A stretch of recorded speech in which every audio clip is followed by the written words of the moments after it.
we are recording because as soon as we finish, we're going to take it and we're going to upload it onto our website.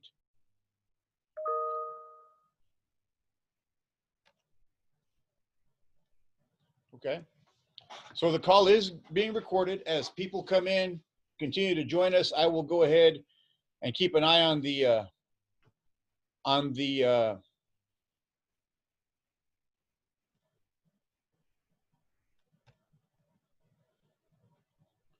waiting room.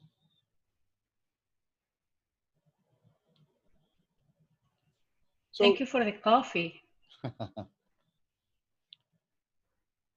So real quick, thank you very much for joining us this afternoon. You know what, next time I'll remove there's a system in Zoom that allows you to remove the waiting room, and I forgot to do that. But we are recording this call, so I just want to make sure that everybody understands. Today, the reason we're here is another Zoom call with everyone. Welcome back to school 2020-21, distance learning. I've mentioned this before in the other meetings. It is an interesting time right now, but it's not anything that we won't be able to get past. There's a lot of stress, a lot of uncertainty, a lot of questions, because none of us from educators to students to parents have ever started a school year like this. So we are better now than we were on March 17th, believe it or not, because we all went from one model to the next. So by having experienced all of that, we are better today, even though it may not always feel that way. We are better now. So moving forward, there's some things that we want to chat with you and we want to share with you. If you have questions, you can put them in the chat. And Dr. Kozani is helping me with looking at the chat. A lot of the questions will be answered. Mr. Rubio, our assistant principal, and Mrs. Din, our other assistant principal, are also on the call. If they can answer some of the questions on the chat, then that'll be a good thing. Otherwise, we'll address some of the questions at the end of the presentation. So for now, let's move forward with distance learning 2021. So I'm going to just really quick play this video. My internet is doing really well right now, and this has to do with parent engagement and remote learning, which is another word for distance learning. Let's see how this runs. In April 2020, Learning Heroes conducted a nationally representative survey of 3,600 parents and guardians to understand how they are experiencing their children's education during COVID-19 school closures. The survey found that parents' experience with remote learning has prompted them to build stronger relationships with their child's teachers and expect more from schools when they reopen. Most parents report being anxious, worried, and frustrated during this time, but a large majority also report being hopeful, grateful, and optimistic. Parents now feel more connected to their child's learning, but a significant gap remains between parents' perception of their child's achievement and the reality, with more than 9 in 10 parents thinking their child is at or above grade level in reading and math. In reality, it's closer to 37%. 7 in 10 parents want to know how schools plan to make up for material that was missed during school closures. As parents think about the next school year, they are energized to dig deeper to help their children succeed, knowing where their child is academically and getting a better understanding of what their child is expected to learn in their new grade. Parents are learning heroes. Let's support them in this role. For the full survey and free bilingual resources, visit bealearninghero.org. Okay, so as you can see, you know, as an entire community, everybody experiences moments of anxiety, of different frustrations, if you will, questions. And we have to work together to try to make sure that we can make the best out of the situation. So communication is the key. So I really want to emphasize the importance of communicating with your child, with your teacher, with myself, with our administrative team. If Dr. Kozani hasn't done so already, she will post my email and my cell phone information on there. I have my team is we're all got a lot going on right now, but if you have an immediate question, I'm just a text message away. So communication, Canvas, Synergy, teachers email, Remind. Some of our teachers will be using the Remind app. Canvas, I'm not going to say a whole lot about Canvas right now because we're still in the integration process. We are making progress on that, but more information will be coming as soon as we get that going, and we have some hard information to give you some training to how you can best use it. Synergy is our student information system. Emails are there. I do want to discuss emails because all of our students should have access to an email. Now, it's the student ID number at students.imperialusd.org. But hold that thought, because I'm working on making sure that we can make that accessible to everyone, because there's a couple of passwords and things that you have to go through right now. So I'm in the process of working on getting that alleviated so that I can send out a mass information. Okay. So email is always good. You can email your students' teachers directly. Even now, if you already have their schedules, Sean, come. feel free to send an email to all of your teachers. Office hours, Mondays from 9 a.m. to 3:25 p.m. That, when you see the schedule, Mondays are a focus on what we call asynchronous instruction. It's another word for working independently. Synchronous is whenever we're working together, like what we're doing right now. This is a synchronous meeting. If I were to send you and give you homework and say, hey, talk to your kids about their emails, if they have an email, then that would be your asynchronous assignment. You would be doing that independently. And then when we meet again, we would be going over that. So on Mondays, every student is expected to Zoom in for advisory at 8:30 in the morning. Okay. After advisory, they are to use the day, the hours in the day, to complete asynchronous assignments.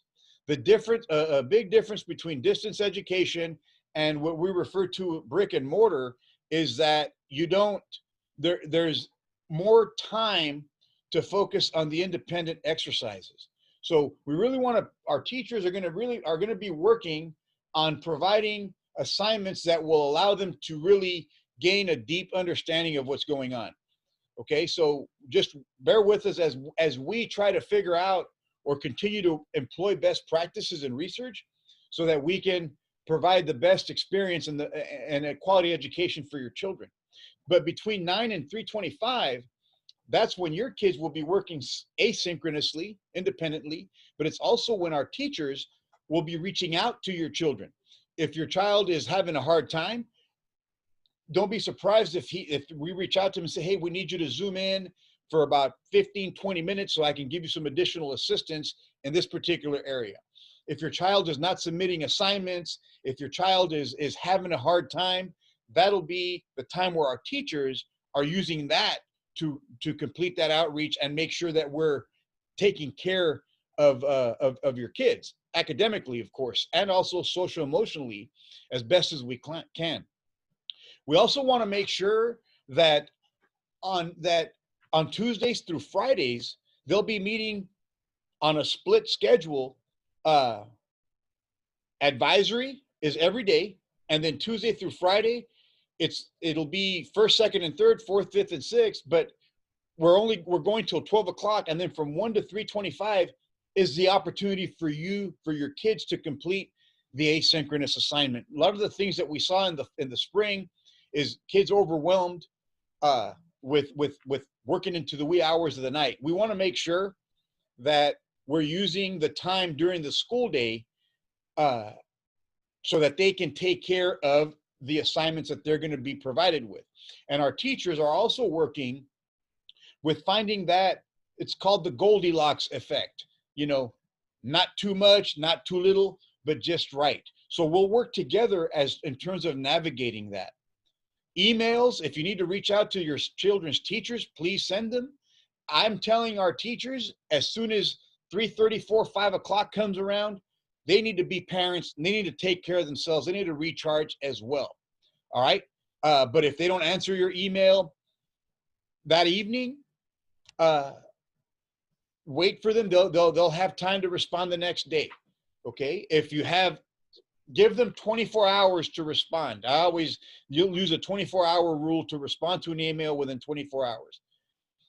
If there's emergencies or questions, teachers are the best ones to do that with.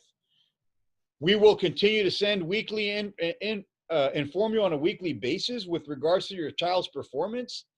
I will be having Zoom meetings like this about twice a week, just for you to come in and call in and check in and bring up any concerns to my attention.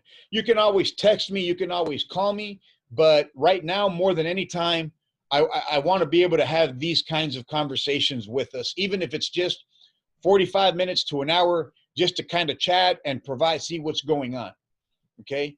Grades will be available on Parent View and also on Canvas, so you can stay on top on your child's progress. This is a sample of the schedule.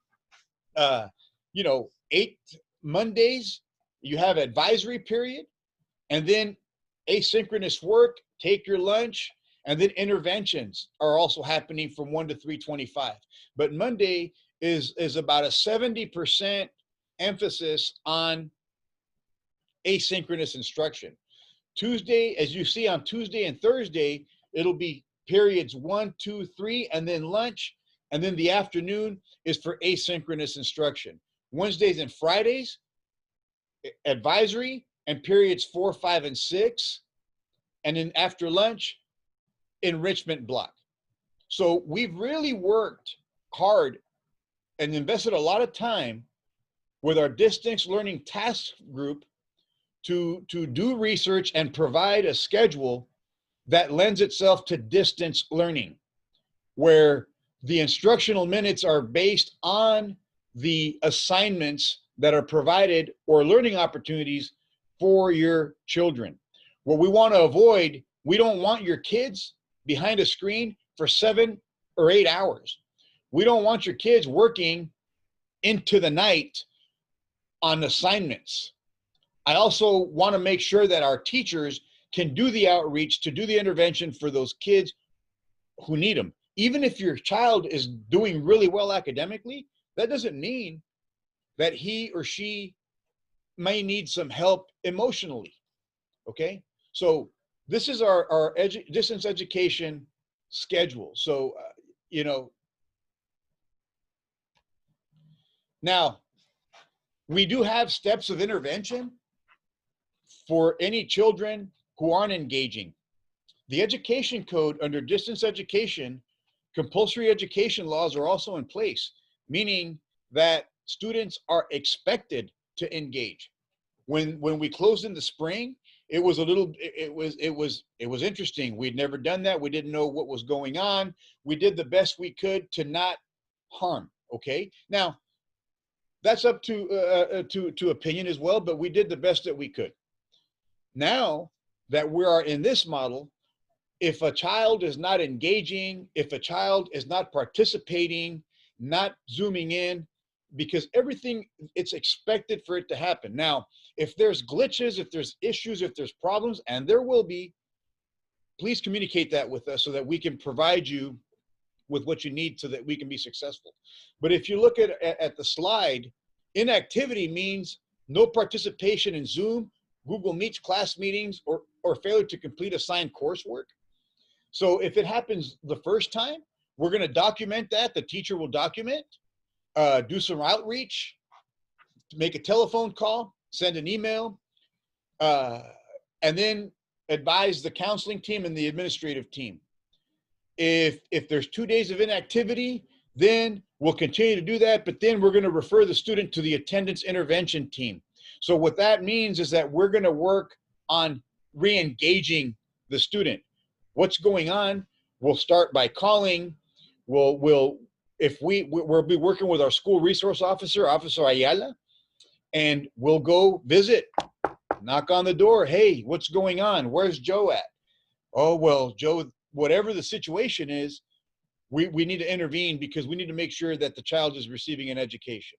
3 days of inactivity will put the student on a what we call a chronic absent list, and then attendance intervention continues of progress, and then we'll document that. As it can, if it continues, then we will continue, and the steps will continue until we re-engage the student or we identify the student as no longer uh, living in our district, but we are mandated to re-engage a student. So school is not in the spring. I remember, and you'll remember, that if a student's grade was a C at the end of the third quarter, that grade couldn't drop. That was under guidance of the state, and it could drop, but if they did anything, then we couldn't drop it. Okay, that's fine. Right now, 4 months later, starting in this model, it's expected.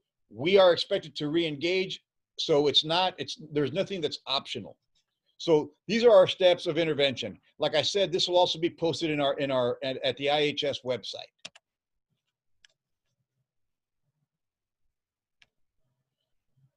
How can you help from home? You know, these are research informed strategies to help us support your child. So we will handle as much as we can of the instructional piece, and we're going to be navigating that again, once again, with Goldilocks in mind. But how you can help us to support your kids: focus on monotask, not multitask during class time. Have them put their phone away. We're not going to be watching Netflix while we're on a Zoom call. Put a stop on video games until the evening. My own children, who also go to school in the district, no video games during the week. By the time we get home, by 5 o'clock, they should be caught up with their assignments, with their learning tasks. But during the day, during synchronous instruction, if we're doing a Zoom, we need to be focused. We need to be present. No non-academic applications on the browser tabs. We want their kids to focus. So that's how you can help us. But you know what, Joe? I'm at work all day. I understand that. So help us by telling your kids, listen, man, this is the expectation, and I expect you to do it. And you'll know if you start getting emails and phone calls that your child's not engaging, or we're going to your house, or we're calling you at work, to try to engage your child in school. Encourage your child to set their phone to do not disturb, because you might have a child at home with younger siblings and they may be alone. So all of these situations that are happening that we're all living through right now, they're all very real. And a lot of us have different situations. So let's continue to communicate with each other. But these are the expectations that we're laying out so that your children can continue to receive a high quality education in a not the best kind of situation. But we can't control that. What we can control is how we approach it, and asking our kids to rise to the occasion, and knowing that we have kids and sometimes they're going to make poor decisions, so we have to re-engage them. We want to provide a good study environment, okay? Out of bed. I know the bedroom for kids, it could be too much of a relaxed place, but maybe another place to a study area, so that they can have a distinction between my room is for recreation, if you will, TV, video game, whatnot, but then I'm going to go over here. And again, those are suggestions because your home environment might be different. but wherever they work, help them to set up a nice work area where they can work without interruptions. Uh, and if that's not possible, we just do the best that we can. I know that everybody has a different situation. I understand that. So we can just work with what we have. Use of schedules, balance the demands of several projects that they'll be assigned, break down and help them plan tasks for asynchronous projects. Again, independent projects. Like I said, the asynchronous component, there's time built into the school day for our kids to be able to get those activities finished. Even when we zoom in with them for each period, best practice is not to keep a child or anybody on a Zoom call for longer than 20 minutes, 30 minutes tops. Okay? Our meeting here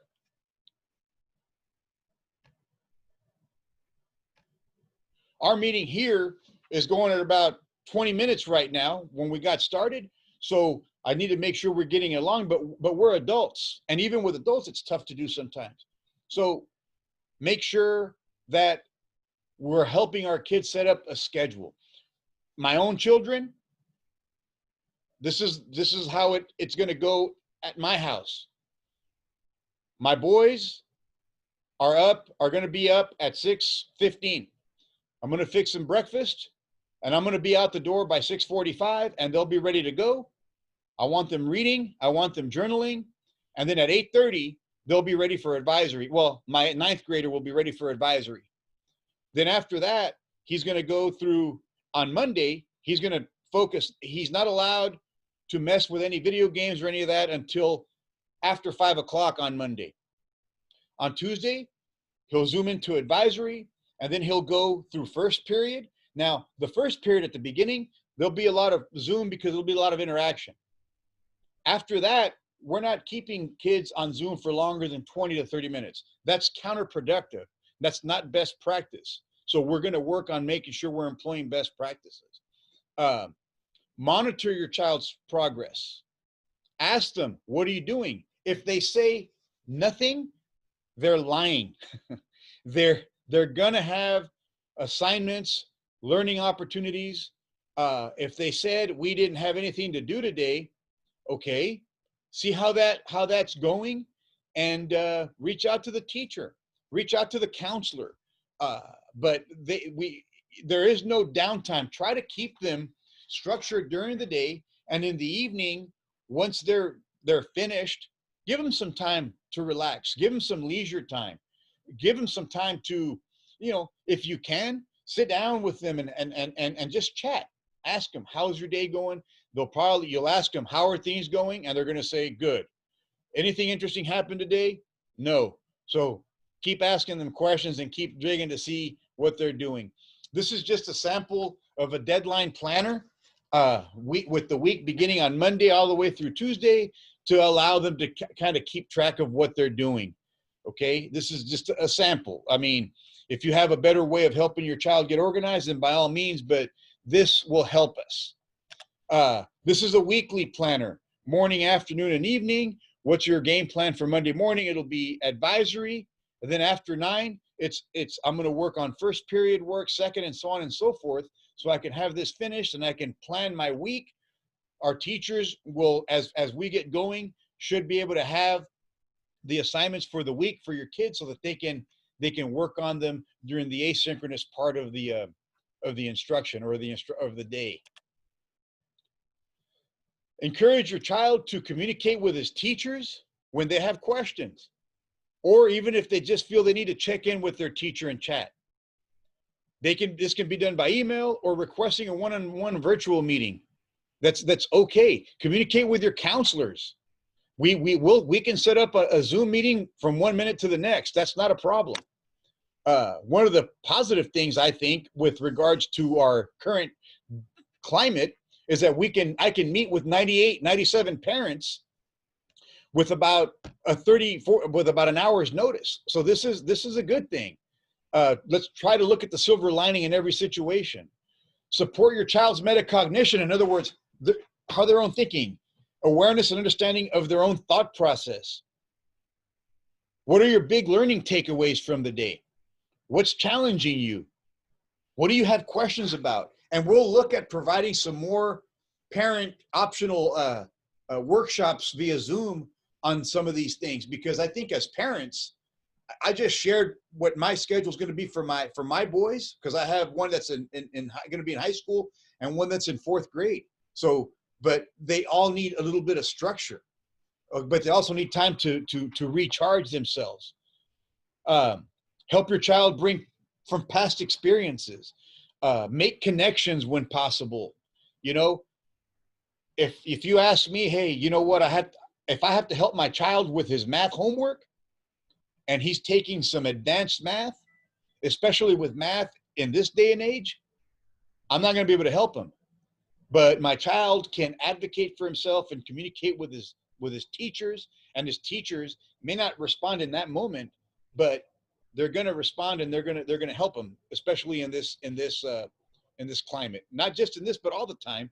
But we all understand that we're in a different situation. Emotion and cognition, frequent emotional well-being check. We will have a plan for social emotional learning that we're working on releasing as we move forward, because our kids are going to feel stressed with school. They're going to need to unload some of those feelings, talk to their parents, talk to their friends, draw, write, exercise, sleep. The diet is important. Go for a walk. So make sure that our kids have some time to unwind. It's a tough climate right now out there. You can't go to the mall, you can't go to a movie. So we have to be creative, and we have to go to work, whether we're working from home or we're working at the site. We have to get it done, and then students have to go to school. So they will be fine. Let's just help them up here so that they're okay. So parents, don't feel like, oh, I'm smothering, I'm overwhelming my child. You're not. They'll say, oh, mom, I'm fine, leave me alone. No. Hey, hold on, man. I'm just checking on you.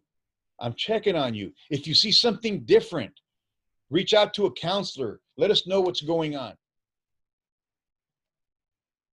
Zoom. We're almost done here. Zoom is going to be, so far it's been like the thing. We're Zooming right now. So this is just how to join a Zoom meeting. And again, this is also going to be posted on the website. So let me just show this to you real quick. Today we will be going over how to join a Zoom meeting. We've got a couple options, but we'll go through the first one via email invitation. Once you receive an email invitation for a Zoom meeting, you can quickly view the join link from the invitation. You can click this invitation and you will be prompted to either download or launch Zoom. If you see this message waiting for host to start this meeting, that means the host has not started the meeting on their side yet, and you can go through while you're waiting on them, test your computer audio, select your input levels, select your video, and go through and select your virtual backgrounds. Your second option is to directly join Zoom meetings from the Zoom application. You can view all your upcoming meetings under the Meetings tab and quickly select Join.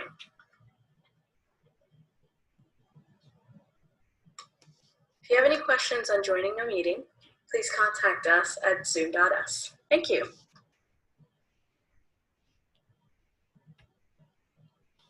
It's really, all of you are on Zoom, so that's a good thing, because you're a little familiar with it. But in case you're not, or in case you have a friend who might need to get a tutorial, you can find it on YouTube. But you can also go to our website, hopefully this evening, and find this presentation posted on there. And hey, you know, that's how I can attend go into a Zoom meeting. But what we're going to ask our kids and we're going to send some of this more specifically with regards to Zoom.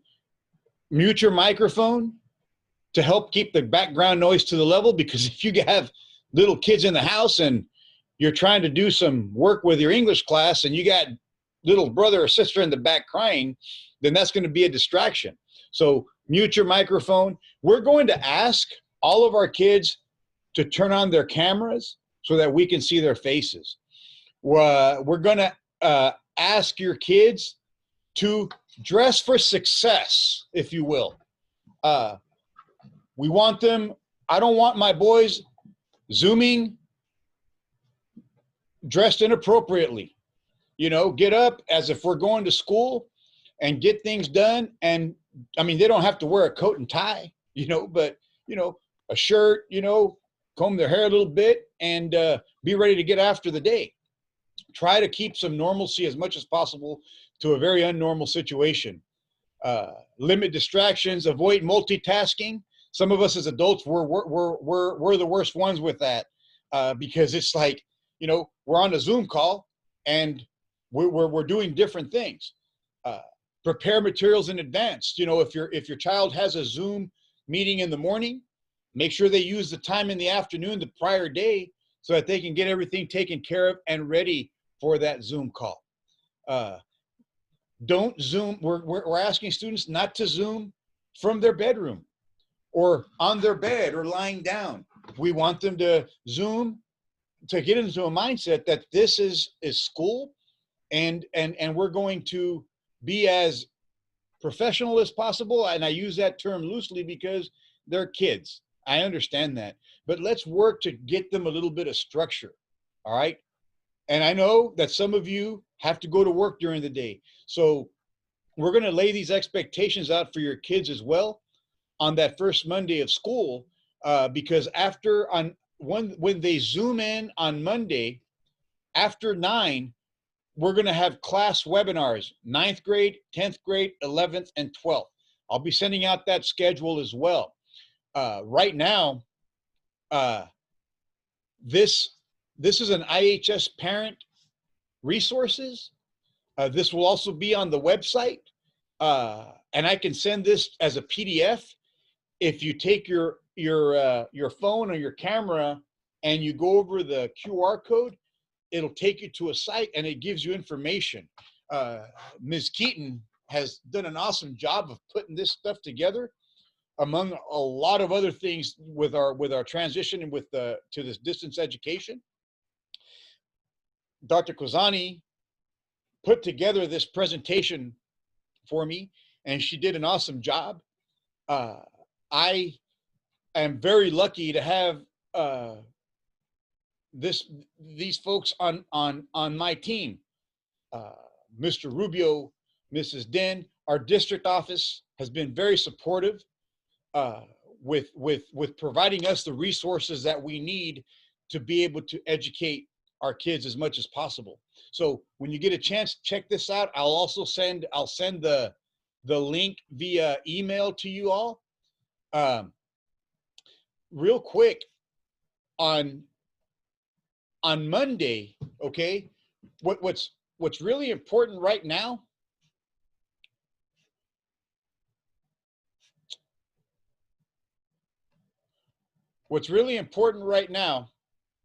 is email. Later on today, we're going to post some instructions on the internet, and by tomorrow at noon, I'm hoping to have some more information, because all of your kids have an email address, and it's their ID number at student.imperialusd.org.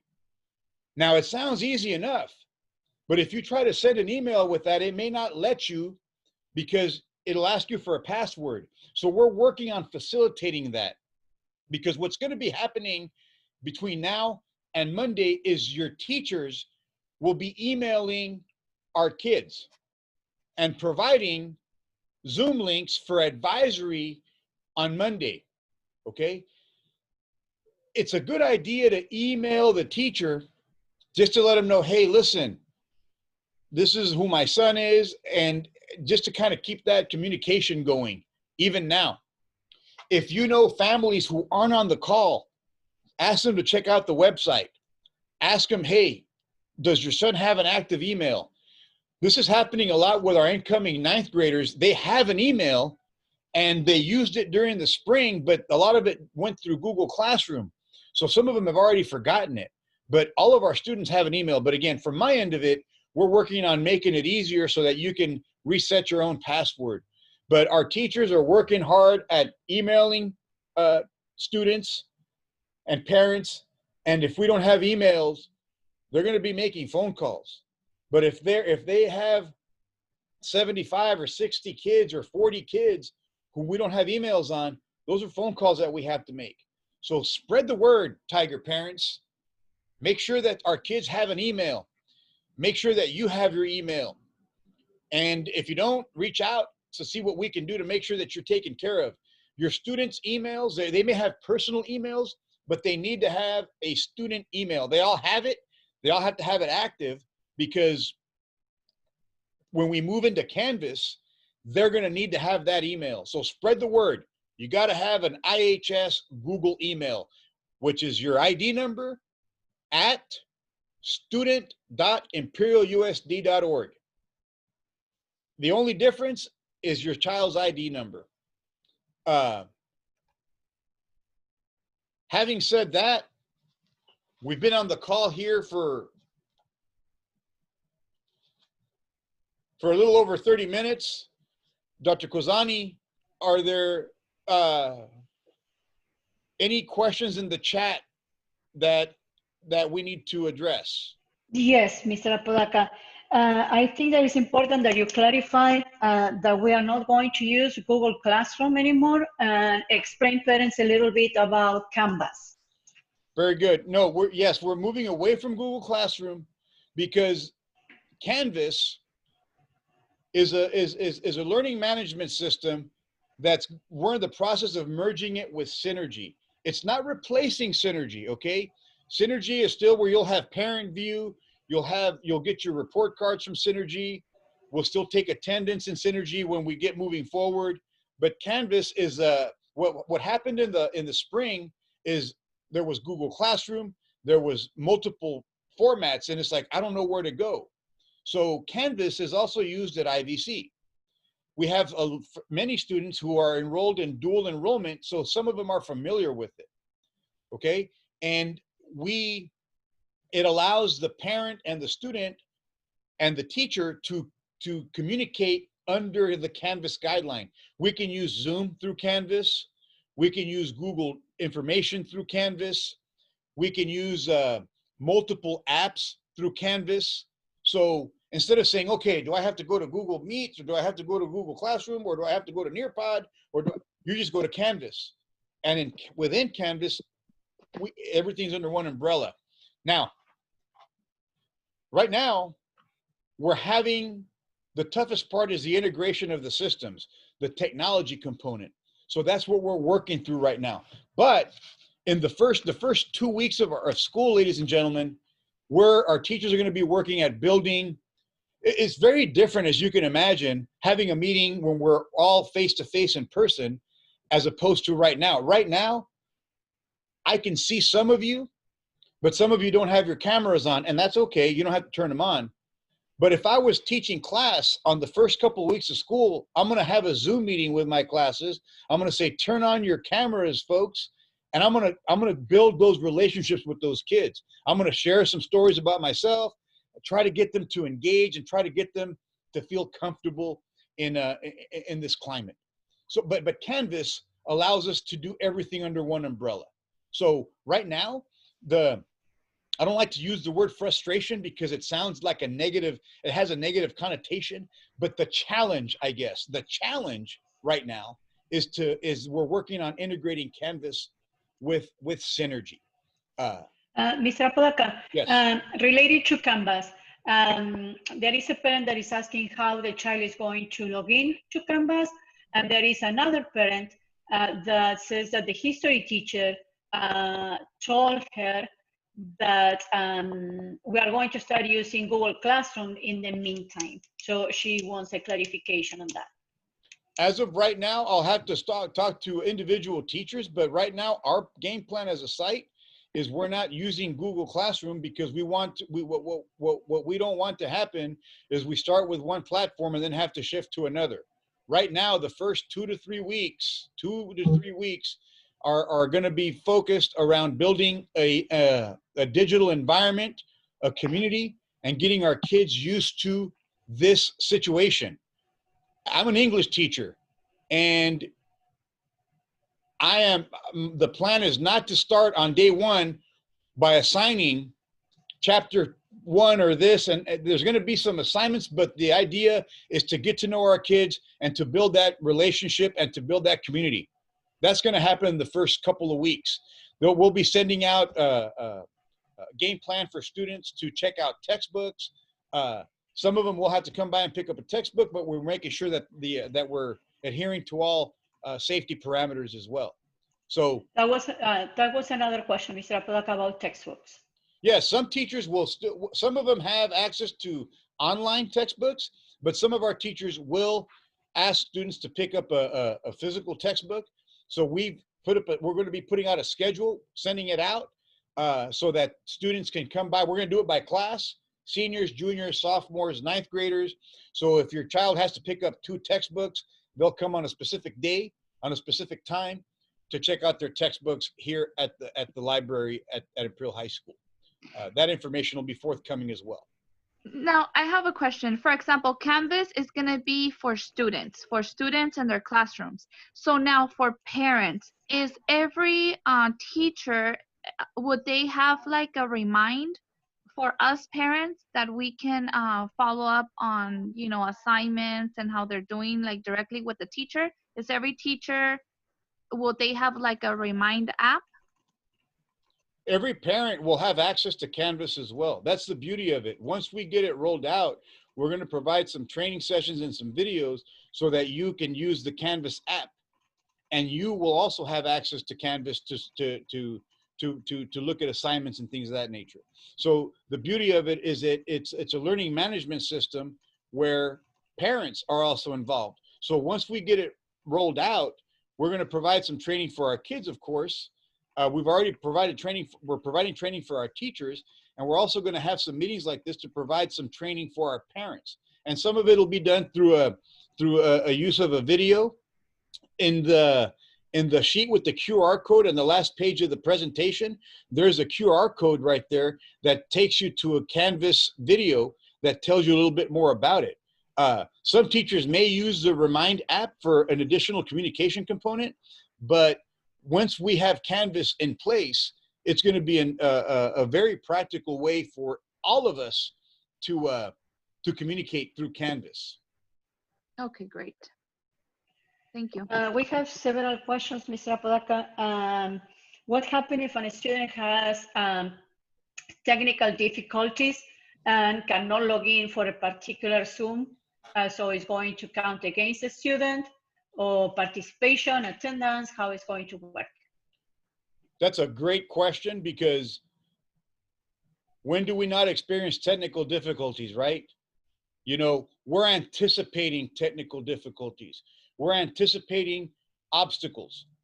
What we're not going to do is we're not going to let it slow us down. So no, if you're ready to go on Monday to check into advisory and you're logging in and all of a sudden your screen freezes, we're not going to hold that against you. What I would do, though, is have your child send the teacher an email.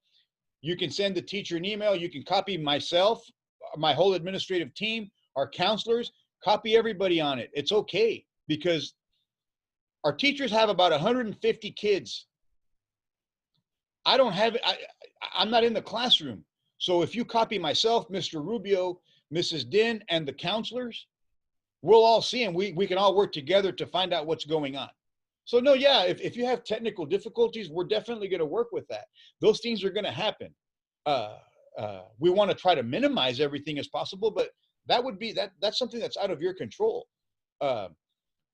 If you're experiencing issues, communicate them, and we'll help you navigate through them. So that's a very good question. And unfortunately, or fortunately, we're all going to be faced with the challenge of dealing with technical difficulties. It could be very frustrating. I was holding a staff meeting yesterday via Zoom and my screen froze. Fortunately, our tech was able to adjust it today, so we're in good shape. But technical difficulties happen. I had another parent meeting last week at 6 o'clock in the evening where we had 100 parents and they couldn't hear me because of technical difficulties. So yes, that exists, and we're going to work with it. Okay. Regarding Canvas, when is Canvas going to be live? If I told, I'm hoping we can go live with Canvas within the next week or two. Right now, what we're waiting on is the full integration, and we've been having there've been some glitches with that, and that happens at the tech integration level with both systems. Okay, so what we are hoping for is between now and the end of the second week of school is we would have the integration. Once we have it integrated, we have a team who's already trained teachers. We just need to make sure we get it integrated so we can get it going and then start training students as well as parents. There are a few questions regarding Monday, because Monday is the first day of school, and when parents and students should be expecting teachers to contact them with some information for the first day. You should start getting messages from your teachers if you haven't already between now and Sunday. Zoom information should happen over the weekend as well via email. If you don't hear, you all have your teacher's schedules. If you don't hear from a teacher or from one of your teachers, I would say by tomorrow afternoon or Saturday morning, send them an email and say, hey, Mr. Apodaca, my daughter's in your first period class. We haven't heard, is everything, this is our email, this is our phone number, and then that'll probably help them out.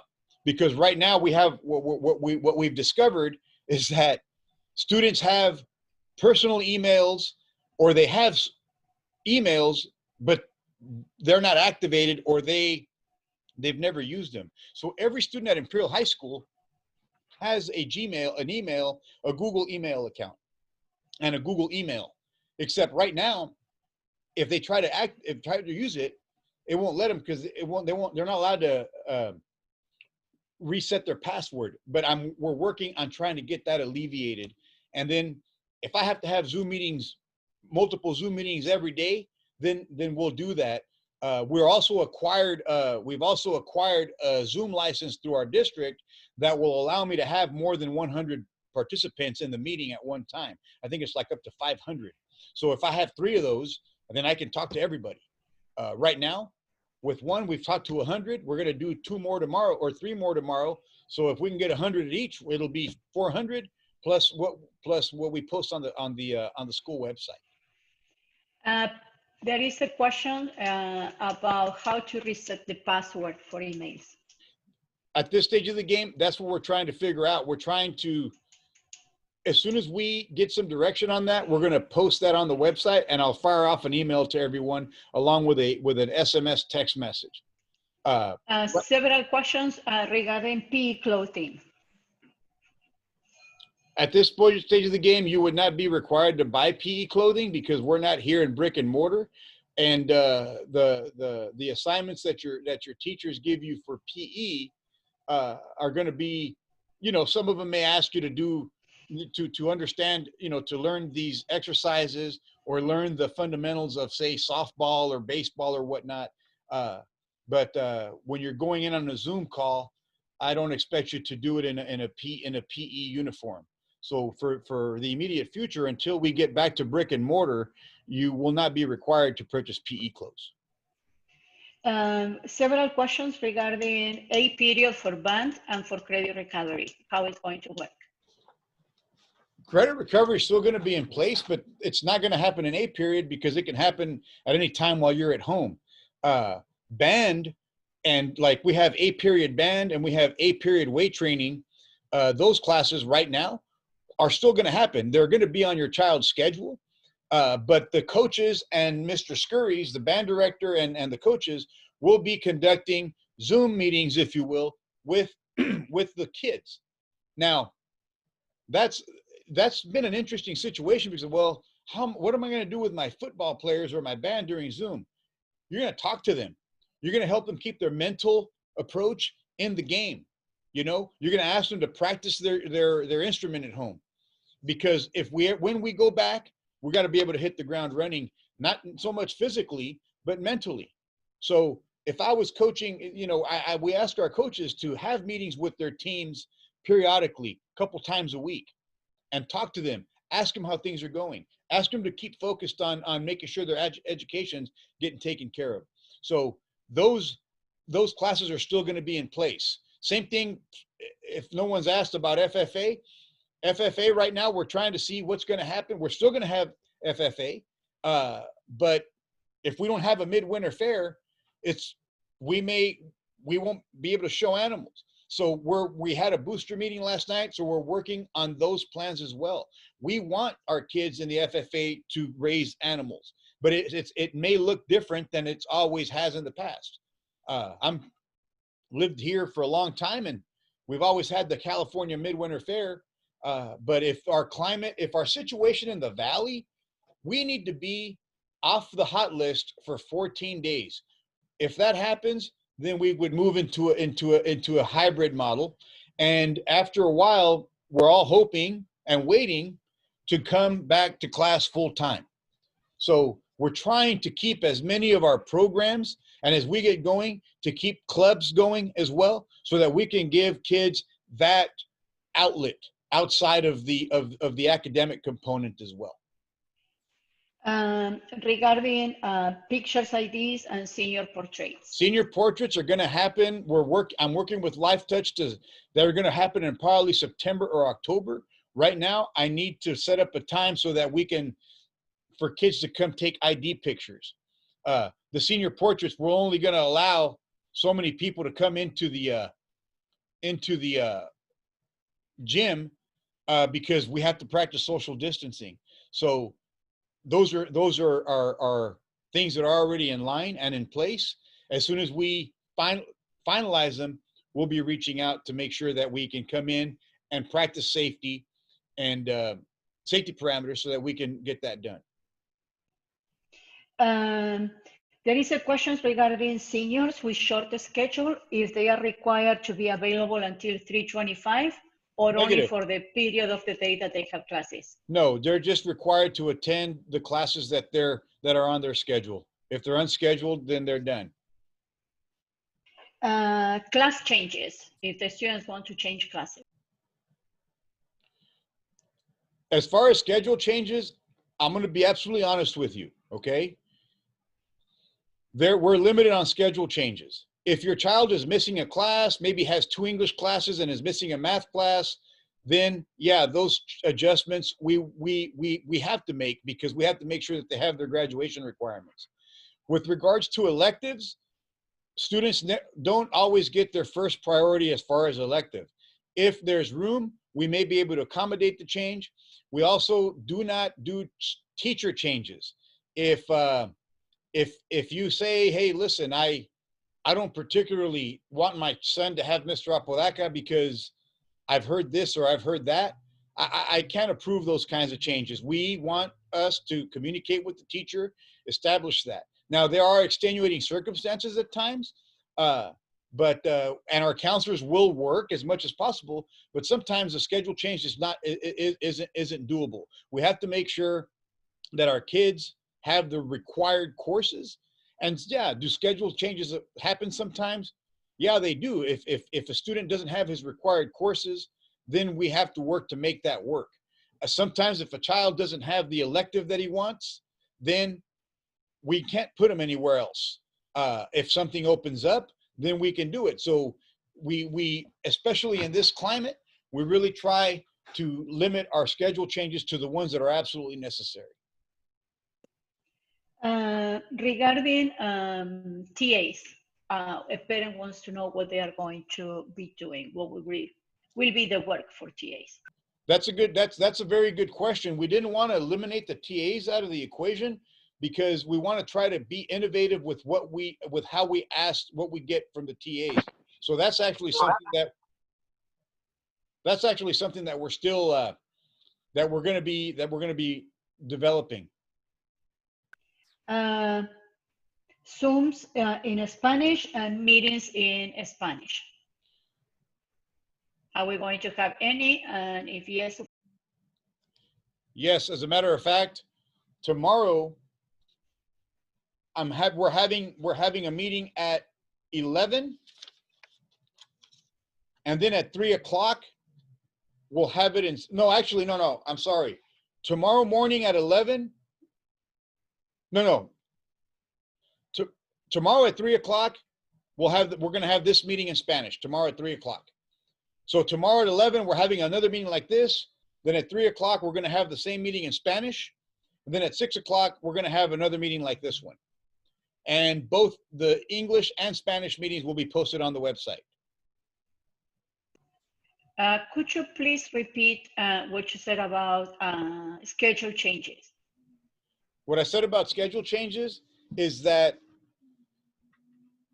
schedule changes do occur if we have a student or students who don't have the courses that they need for graduation. For example, if a student is missing an English class or a math class, then we have to get them in those because they need 3 years of math, 4 years of English and whatnot. The problem with electives is that kids don't always get their first choice of elective. So then they're assigned an elective. And if they say, well, I don't like my elective, I understand that, but I cannot put you in the elective that you like. But I have to put you in an elective, so sometimes you're going to make the best out of the situation. Now, if the change is possible or doable, then we'll do it. But we do not make changes if we have a student in an elective that he didn't choose. Some kids get the electives or their first choice, sometimes their second choice, and sometimes, unfortunately, we can't assure everyone to get the elective that they want. So sometimes they have to get the elective that is available. So what do I say with that? Make the best out of the situation that you want. None of us wanted to go through a pandemic. None of us wanted to be in this situation, but we're doing the best that we can. Now, this even happens during regular brick and mortar school. We get schedule change requests. If a change is doable and if it's a necessary change, then a lot of times we'll have to accommodate it. But if it's a situation where we don't change teachers, if you will, okay? So what I've gotten before, I don't want my child to be with that teacher. My response to that is, you need to communicate with the teacher. Is there what's going on? So I'm going to ask more about that. But we don't change teachers. We don't change schedules that we can't accommodate. So that's, we have to give kids the classes that they need. And when it comes to electives, unfortunately, we can't always accommodate the elective that they want.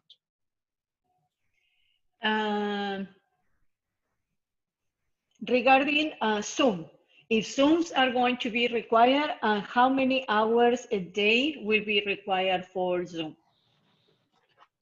The Zoom meetings should not last longer for any given class, 20 to 30 minutes tops. We will not be having Zoom sessions that are going to go for an hour. And 30 minutes is on the high end, where the sweet spot is between 15, 20 minutes, no more than 30 minutes. So you should not expect to have any Zoom meetings during the day that last longer than 30 minutes. And again, on Monday, you're just checking in for advisory, then they're working asynchronously. On Tuesdays, Wednesday, Thursday, and Friday, we're going through the 3 periods, and they're 60-minute periods. If there's a Zoom component, it shouldn't last longer than 30 minutes tops, because we want to give them time to work on the asynchronous assignment on the independent part of their work. There is progress reports. When are they going to be sent? Yeah, we'll be sending out the schedule with regards to when progress reports are going to go out. It'll still be on the first quarter progress report, one in between and one every quarter, and then that semester.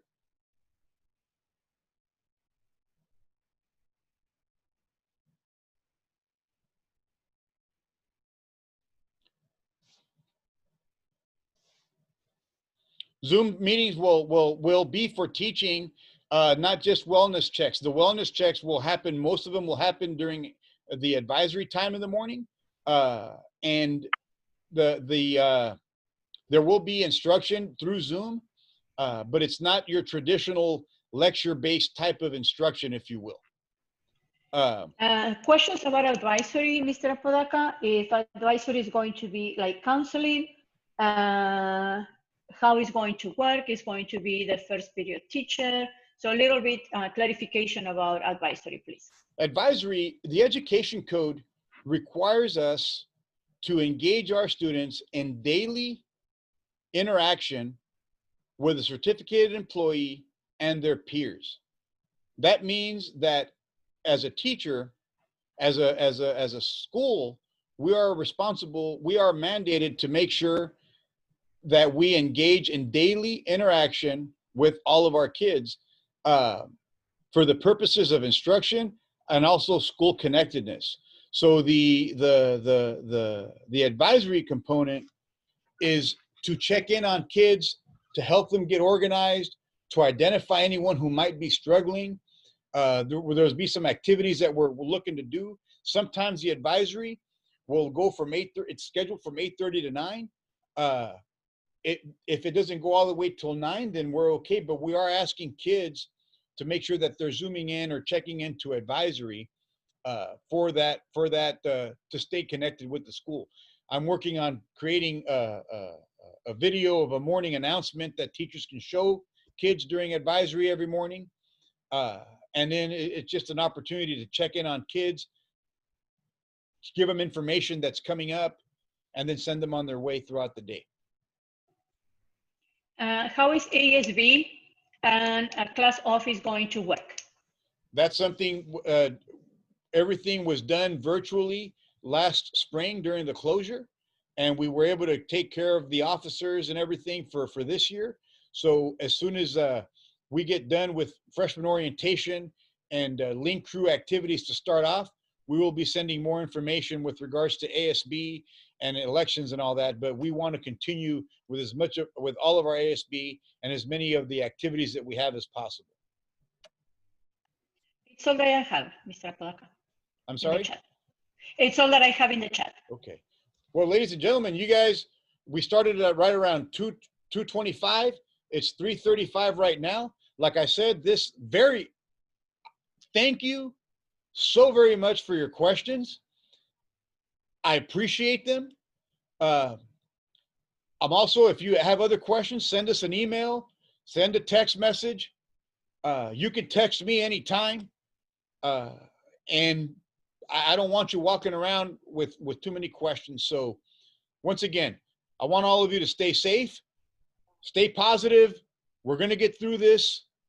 This is an opportunity to grow. We've already gotten better through this. As frustrating as it is, we're already getting better, and we're getting better every time we have to deal with another little bit of frustration. So I appreciate you. Thank you much. Tiger Pride.